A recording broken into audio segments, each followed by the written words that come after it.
RS Bengali ক্লাসরুমে সকলকে স্বাগত। আজকে আমরা পশ্চিমবঙ্গ প্রাথমিক শিক্ষা পর্ষদের অন্তর্গত চতুর্থ শ্রেণীর বাংলা পাঠ্য বইয়ের আমি সাগর পাড়ি দেব কাজী নজরুল ইসলাম রচিত যে কবিতাটি রয়েছে সেই কবিতার অনুশীলনীর সমস্ত প্রশ্নের উত্তর হাতে কলমে করে দেব। তো তোমরা সময় নষ্ট না করে চটপট খাতা পেন বার করে রেডি হয়ে নাও। আমি প্রত্যেকটি প্রশ্নের উত্তর ধরে ধরে তোমাদের বুঝিয়ে দেবো এবং লিখে দেবো। তোমরা এখান থেকে লিখেও নিতে পারো বা বুঝেও নিতে পারো। মূল ভিডিওতে যাওয়ার আগে সকলের কাছে একটাই রিকোয়েস্ট, এখনও পর্যন্ত যারা আমার চ্যানেলটিকে সাবস্ক্রাইব করে উঠতে পারোনি তারা অবশ্যই আমার চ্যানেলটিকে সাবস্ক্রাইব করে দিও। তো কথা না বাড়িয়ে চলে আসি মূল ভিডিওতে। আমি সাগর পাড়ি দেব এই কবিতাটি কার লেখা? কবিতাটি কাজী নজরুল ইসলামের লেখা। তো এই কবিতার অনুশীলনীতে প্রথম যে প্রশ্নটি রয়েছে সেই প্রশ্নটি হলো এক দাগে রয়েছে, কাজী নজরুল ইসলাম বাংলা কাব্যজগতে কি অভিধায় অভিহিত? কাজী নজরুল ইসলাম বাংলা কাব্যজগতে কি অভিধায় অভিহিত সেটা আমাদের লিখতে হবে। এর উত্তর হবে, কাজী নজরুল ইসলাম বাংলা কাব্যজগতে বিদ্রোহী কবি অভিধায় অভিহিত। কাজী নজরুল ইসলাম বাংলা কাব্য জগতে বিদ্রোহী কবি অভিধায় অভিহিত। অর্থাৎ কাজী নজরুল ইসলামকে সাধারণত বিদ্রোহী কবি বলে সম্বোধন করা হয় বাংলা কাব্য জগতে। এরপর চলে আসি আমরা দুই দাগের প্রশ্নে। দুই দাগে আছে, তার লেখা দুটি কাব্যগ্রন্থের নাম লেখো। অর্থাৎ কাজী নজরুল ইসলামের লেখা দুটি কাব্যগ্রন্থের নাম আমাদের লিখতে হবে। এর উত্তর হবে, তার লেখা দুটি কাব্যগ্রন্থের নাম অগ্নিবীণা, সাম্যবাদী, ফণিমনসা প্রভৃতি। এখানে আমি দুটো জায়গায় তিনটে লিখে রেখেছি, তোমরা দুটোও লিখতে পারো বা তিনটেও লিখতে পারো। তাহলে এর উত্তরটা কি? তার লেখা দুটি কাব্যগ্রন্থের নাম অগ্নিবীণা, সাম্যবাদী, ফণিমনসা প্রভৃতি।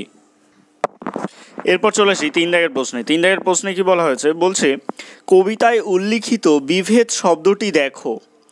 ভেদ শব্দটির আগে বি বসে তৈরি করা হয়েছে। অর্থাৎ এই বিভেদ শব্দটিকে ভেদ শব্দটির আগে বি বসিয়ে বিভেদ শব্দটিকে তৈরি করা হয়েছে। নতুন শব্দ তৈরি করা হয়েছে বিভেদ। নিচে বেশ কিছু শব্দ দেওয়া হলো, নিচের শব্দগুলির আগে বি যোগ করে নতুন নতুন শব্দ তৈরি করো। অর্থাৎ আমাদের নিচে যে শব্দগুলি দেওয়া রয়েছে এই শব্দগুলির আগে বি যোগ করে আমাদের নতুন শব্দ তৈরি করতে হবে। আমি এর উত্তরটা করে রেখেছি, তোমরা এখান থেকে দেখে নাও। দেখো, তিন দাগের উত্তর, ভাগ যে শব্দটা দেওয়া আছে তার আগে বি বসাতে হবে। বি যুক্ত ভাগ, বিভাগ। তারপরে আছে হার, বি যুক্ত হার, বিহার। তারপরে আছে তৃষ্ণা, বি যুক্ত তৃষ্ণা, বিতৃষ্ণা। তারপর জ্ঞান, বি যুক্ত জ্ঞান, বিজ্ঞান। তারপর চার, বি যুক্ত চার, বিচার। তারপর ক্রয়, বি যুক্ত ক্রয়, বিক্রয়। আমি এগুলি আরেকবার বলে দিচ্ছি। ভাগ, বি যুক্ত ভাগ, বিভাগ। হার, বি যুক্ত হার, বিহার। তৃষ্ণা, বি যুক্ত তৃষ্ণা, বিতৃষ্ণা। জ্ঞান, বি যুক্ত জ্ঞান, বিজ্ঞান। চার, বি যুক্ত চার, বিচার। ক্রয়, বি যুক্ত ক্রয়, বিক্রয়। এগুলো ছিল তিন দাগের উত্তর। এবার চলে আসি চার দাগের প্রশ্নে। চার দাগে আমাদের বলেছে, নির্দেশ অনুসারে লেখো। চারের এক, তালে তালে শব্দটিতে একই শব্দ পরপর দুবার বসেছে। তোমাদের কবিতায় দেখো তো এরকম একই শব্দ পাশাপাশি দুবার বসে কি কি শব্দ তৈরি হয়েছে। অর্থাৎ তালে তালে এই যে একই শব্দ পরপর দুবার বসেছে, এইরকম কবিতায় একই শব্দ পরপর দুবার বসেছে আমরা কবিতায় কটা পাচ্ছি এই ধরনের শব্দ আমাদের লিখতে হবে। এর উত্তর হলো, দুলে দুলে, দ্বীপে দ্বীপে, দেশে দেশে প্রভৃতি। তোমরা এখানে লিখে নিতে পারো প্রভৃতি। দুলে দুলে, দ্বীপে দ্বীপে, দেশে দেশে প্রভৃতি। এবার চারের দুই দাগে আছে, তালে তালে শব্দটিতে যেমন একই বর্ণ ল দুবার বসেছে তেমনি ল ধ্বনিটিকে দুবার ব্যবহার করে আরও একটি শব্দ লেখো। এই তালে তালে যে শব্দটায় এই ল দুবার ব্যবহার করা হয়েছে, ল বর্ণ, এইরকম ল বর্ণ ব্যবহার করে দুবার ব্যবহার করে আরও একটি শব্দ লিখতে হবে। এর উত্তর হবে দুলে দুলে। এরপরের প্রশ্ন চারের তিন দাগ, ওপরের প্রশ্ন দুটিতে ব্যবহৃত শব্দটির মতো 5টি শব্দ তুমি নিজে তৈরি করো। অর্থাৎ একই শব্দ যে পরপর আমরা আগের প্রশ্নগুলিতে দেখলাম যে একই শব্দ পরপর দুবার ব্যবহৃত হয়েছে, এইরকম ধরনের প্রশ্ন। তো এটাই বলেছে যে এইরকম পরপর একই শব্দ দুবার বসেছে, এইরকম 5টি শব্দ আমাদের নিজেদের থেকে লিখতে হবে। তো এর উত্তর হলো জলে জলে, দলে দলে, ফুলে ফুলে, মাঝে মাঝে, হাতে হাতে প্রভৃতি। এটা তোমরা এরকম কমা কমা দিয়ে পরপরও লিখতে পারো বা ক খ গ ঘ করেও নাম্বারিং করে লিখতে পারো, যে জলে জলে, দলে দলে, ফুলে ফুলে, মাঝে মাঝে, হাতে হাতে প্রভৃতি। এরপর 4-এর 4 দাগ, র ধ্বনিকে দুবার ব্যবহার করে দেখো তো কোন কোন শব্দ পাও। অর্থাৎ র ধ্বনিটিকে আমাদের পরপর দুবার ব্যবহার করে দেখতে হবে যে আমরা কোন কোন শব্দ পাই। একটি করে দেওয়া হলো, যেমন থরথর। এই যে থরথর শব্দের মধ্যে দুবার র আছে, এই ধরনের আমাদের কয়েকটা শব্দ লিখতে হবে নিজের থেকে ভেবে, একই শব্দের মধ্যে দুবার র থাকবে। এর উত্তর হলো ভর দুপুর, রাজরানী, এটা রয়কারে রা, নয় রশ্মি, রাজরানী, রাত বিরেত, রাত পরি, রাখ হরি। তাহলে 5টা উত্তর আমরা কি পাচ্ছি? ভর দুপুর, রাজরানী, রাত বিরেত, রাত পরি এবং রাখ হরি। 5 দাগে আমাদের প্রশ্নে বলেছে কোন কোন শব্দগুলির অন্তমিল আছে তাদের মেলাও। অর্থাৎ অন্তমিল, শেষের শব্দটির সাথে এই পাশের শেষের শব্দটির কিভাবে মিল রয়েছে সেটা আমাদের লিখতে হবে, এ পাশের সাথে এ পাশে আমাদের মিলাতে হবে। তো এটা আমি আগে থেকেই করে রেখেছি, তোমরা এখান থেকে দেখে নাও। 5 দাগের উত্তর আমি এটা পাশাপাশি উত্তরটা লিখে রেখেছি, আর দাগ দিইনি, এটা পাশেই আমি উত্তরগুলো লিখে রেখেছি, তোমরা এইভাবে লিখতে পারো। সওদাগর, মধুকর, আজ, লাজ, বদরগাজী, মল্লা মাঝি, সিন্ধু, বন্ধু। তো এই ধরনের যেগুলো অন্তমিল আছে সেগুলোকে আমাদের মিলাতে হবে। দেখো সওদাগর, গ যুক্ত র, গর, আর মধুকরের কর, গর আর কর একই ধরনের শব্দ, এর জন্য অন্তমিল আছে গরের এবং করের, অর আসে এই দুটো শব্দেরই শেষে, এর জন্য এটির উত্তর এটি তোমাদের পরবর্তীতে যদি আসে তোমরা নিজেদের থেকেই করে নিতে পারবে। অন্তমিল হচ্ছে শেষের শব্দটির মিল থাকবে বা শেষের উচ্চারণে মিল থাকবে। তো এটির উত্তর আরেকবার বলে দিই, সওদাগর, মধুকর, আজ, লাজ, বদরগাজী, মাল্লা মাঝি, সিন্ধু, বন্ধু। এবার চলে আসি 6 দাগে। 6 দাগে আমাদের বলেছে নিচের প্রশ্নগুলির উত্তর দাও। 6-এর 1 দাগ, সওদাগর কোথায় পাড়ি দিতে চায়? এর উত্তর হবে সওদাগর সাগর পাড়ি দিতে চায়। সওদাগর সাগর পাড়ি দিতে চায়। 6-এর 2, ময়ূরপঙ্খী বাজরা কিসের মতো দুলে দুলে চলবে? উত্তর, ময়ূরপঙ্খী বাজরা রাজহাঁসের মতো দুলে দুলে চলবে। ময়ূরপঙ্খী বাজরা রাজহাঁসের মতো দুলে দুলে চলবে।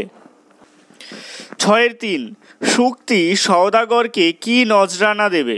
এর উত্তর হবে শুক্তি সওদাগরকে মুক্তামালা নজরানা দেবে। শুক্তি সওদাগরকে মুক্তামালা নজরানা দেবে। 6-এর 4, কবি সওদাগর হয়ে কাদের ভয় পান না? এর উত্তর, কবি সওদাগর হয়ে হাঙর, কুমির, তিমিকে ভয় পান না। কবি সওদাগর হয়ে হাঙর, কুমির, তিমিকে ভয় পান না। 6-এর 5, কবি সওদাগর বিভেদ ভেঙে কিভাবে সমস্তকে একাকার করতে চান? এর উত্তর, কবি সওদাগর বন্যা এনে বিভেদ ভেঙে সমস্তকে একাকার করতে চান। কবি সওদাগর বন্যা এনে বিভেদ ভেঙে সমস্তকে একাকার করতে চান। 6-এর 6, কবি কাদের জলদস্যু বলেছেন তাদের জন্য তিনি কাদের পাহারায় রেখে যেতে চান? এখানে একটি প্রশ্নের মধ্যে দুটো ভাগ রয়েছে, দুটো প্রশ্ন রয়েছে একই প্রশ্নের মধ্যে। কবি কাদের জলদস্যু বলেছেন এটা একটা প্রশ্ন, আর তাদের জন্য কবি কাদের পাহারায় রেখে যেতে চান, এই প্রশ্নের উত্তরটাও দুটি পার্টে করা হয়েছে। এখানে প্রথম প্রশ্ন যে কবি কাদের জলদস্যু বলেছেন, এর উত্তর হবে কবি হাঙর, কুমির, তিমিকে জলদস্যু বলেছেন। কবি হাঙর, কুমির, তিমিকে জলদস্যু বলেছেন। তারপরের যে পার্ট, যে তাদের জন্য তিনি কাদের পাহারায় রেখে যেতে চান, অর্থাৎ সেই জলদস্যুদের জন্য কবি কাদের পাহারায় রেখে যেতে চান? এর উত্তর, তাদের জন্য তিনি সিন্ধু গাজী, মাল্লা মাঝি, জেলে এবং নৌসেনাদের পাহারায় রেখে যেতে চান। তাদের জন্য তিনি সিন্ধু গাজী, মাল্লা মাঝি, জেলে এবং নৌসেনাদের পাহারায় রেখে যেতে চান। 6-7 এখানে আমাদের প্রশ্ন বলেছে দেশে দেশে দেয়াল গাথা বলতে কবি কি বুঝিয়েছেন, কিভাবে তিনি এর প্রতিকার করবেন। এখানে প্রশ্নে দুটো পার্ট রয়েছে, যে দেশে দেশে দেয়াল গাথা বলতে কবি কি বুঝিয়েছেন এবং কিভাবে তিনি এর প্রতিকার করবেন। এর প্রথম পার্টটির প্রথম পার্টের প্রশ্নের উত্তর, যে দেশে দেশে দেয়াল গাথা বলতে কবি কি বুঝিয়েছেন। আসলে দেশে দেশে দেয়াল গাথা বলতে কবি ভিন্ন ভিন্ন দেশের মাঝে কাঁটাতারের সীমানাকে বুঝিয়েছেন। দেশে দেশে দেয়াল গাথা বলতে কবি ভিন্ন ভিন্ন দেশের মাঝে কাঁটাতারের সীমানাকে বুঝিয়েছেন। এর পরের পার্ট, যে কিভাবে তিনি এর প্রতিকার করবেন। কবি বন্যা এনে এই সমস্ত সীমানার প্রাচীর ভেঙে দিতে চান। কবি বন্যা এনে এই সমস্ত সীমানার প্রাচীর ভেঙে দিতে চান। এরপর 6-8 কবিতায় কথক কোন কোন জিনিসকে 7 সংখ্যা দিয়ে উল্লেখ করেছেন। অর্থাৎ কবিতায় যে লেখক তিনি 7 সংখ্যা দিয়ে কবিতায় কি কি জিনিসের উল্লেখ করেছেন। কবিতায় কথক 7 সাগর এবং সপ্ত মধুকরকে 7 সংখ্যা দিয়ে উল্লেখ করেছেন। তোমরা এটা এভাবেও লিখতে পারো, অ্যারো দিয়ে, বা একবারে কমা কমা দিয়েও লিখতে পারো, যে কবিতায় কথক 7 সাগর এবং সপ্ত মধুকরকে 7 সংখ্যা দিয়ে উল্লেখ করেছেন। 6-9 দাগের প্রশ্ন, দুঃখিনী মায়ের দুঃখ ঘোচাতে কবি কি করতে চান। দুঃখিনী মায়ের দুঃখ ঘোচাতে কবি কি করতে চান। এর উত্তর, কবি দুঃখিনী মায়ের দুঃখ ঘোচাতে মায়ের ঘরে যে মণি নেই তা এনে দেবেন। কবি দুঃখিনী মায়ের দুঃখ ঘোচাতে মায়ের ঘরে যে মণি নেই তা এনে দেবেন। জগৎ জুড়ে সুখ কুড়িয়ে এনে মায়ের লজ্জা তিনি দূর করবেন। জগৎ জুড়ে সুখ কুড়িয়ে এনে মায়ের লজ্জা তিনি দূর করবেন। 6-10 কবিতায় কোন কোন রত্নের উল্লেখ আছে, খুঁজে বার করো। এর উত্তর হবে জহরত, পান্না, চুনি, মুক্তামালা ইত্যাদি রত্নের উল্লেখ আছে। কবিতায় জহরত, পান্না, চুনি, মুক্তামালা ইত্যাদি রত্নের উল্লেখ আছে। এরপর 6-11 দাগের প্রশ্ন বলেছে কবিতায় কোন কোন জলজ প্রাণীর উল্লেখ আছে। কবিতায় কোন কোন জলজ প্রাণী, অর্থাৎ জলে থাকে এরকম কোন কোন প্রাণীর উল্লেখ কবিতায় আছে। আমরা কিন্তু বেশ কিছু জলজ প্রাণীর কথা কবিতায় পাই, সেগুলি কি এটা আমরা উত্তরের মাধ্যমে জেনে নিচ্ছি। কবিতায় মরাল, গাংচিল, হাঙর, কুমির, তিমি ইত্যাদি জলজ প্রাণীর উল্লেখ আছে। এখানে মরাল মানে কিন্তু রাজহাঁস, তো এটা আমাদের উত্তর হবে যে কবিতায় মরাল, গাংচিল, হাঙর, কুমির, তিমি ইত্যাদি জলজ প্রাণীর উল্লেখ আছে। আমাদের 7 দাগে বলেছে কবিতায় বেচা কেনা শব্দ দুটি একসঙ্গে বসলেও শব্দ দুটি বিপরীতার্থক। অর্থাৎ বেচা এবং কেনা এই শব্দ দুটি পাশাপাশি বসলেও এটি কিন্তু বিপরীতার্থক শব্দ, একটির সাথে আরেকটি বিপরীত। যেমন বেচা এবং কেনা দুটো বিপরীত শব্দ। এইরকম আমাদের শব্দঝুড়ি থেকে নিয়ে এখানে আমাদের যে শব্দগুলো দেওয়া আছে তার বিপরীত শব্দ শব্দঝুড়ি থেকে নিয়ে আমাদের আগে অথবা পরে বসাতে হবে। তো পাশের শব্দঝুড়ির সাহায্যে এরকম কিছু শব্দের শূন্যস্থান পূরণ করো। অর্থাৎ পাশাপাশি আমাদের এইরকম দুটো শব্দ বসাতে হবে যেটা পরস্পরের সাথে বিপরীত। যেমন একটি করে দেওয়া আছে যে বেচা কেনা, তো এর উত্তরগুলো তোমরা দেখে নাও। তো 7 থেকে শব্দঝুড়িটা বইতে দেওয়া রয়েছে, আমি ওখান থেকেই নিয়ে এগুলো করা, তোমরা এখান থেকে একবারে উত্তরগুলো দেখে নিতে পারো।